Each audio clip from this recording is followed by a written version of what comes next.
Today we'll talk to the tie between Quebec's independence and the Constitution. So, the Canadian Constitution was written in 1867 by a bunch of drunk aristocrats for their second death of the crown. It was signed when they were hungover.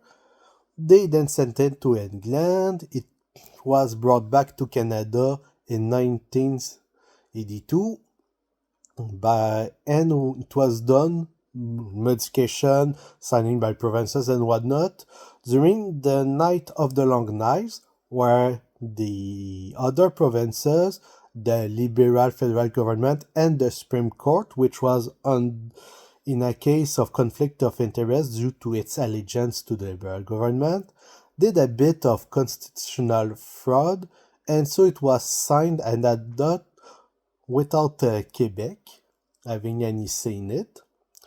Later, there was an attempt to rectify the situation with the Lac-Meech Agreement, but it was sabotaged by the Liberals, namely the federal ones, and the Liberal government of the province of Newfoundland. Naturally, the old fart was implied in all of it.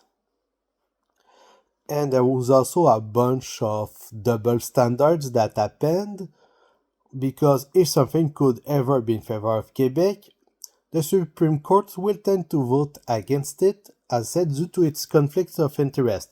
So the jurisprudence is completely contradictory. If we add to that the fraud and so on, and the fact that drunk people should not be allowed to sign anything, it has basically no value. But worse than that, the story about the being drunk then hungover, something similar exists in the Bible.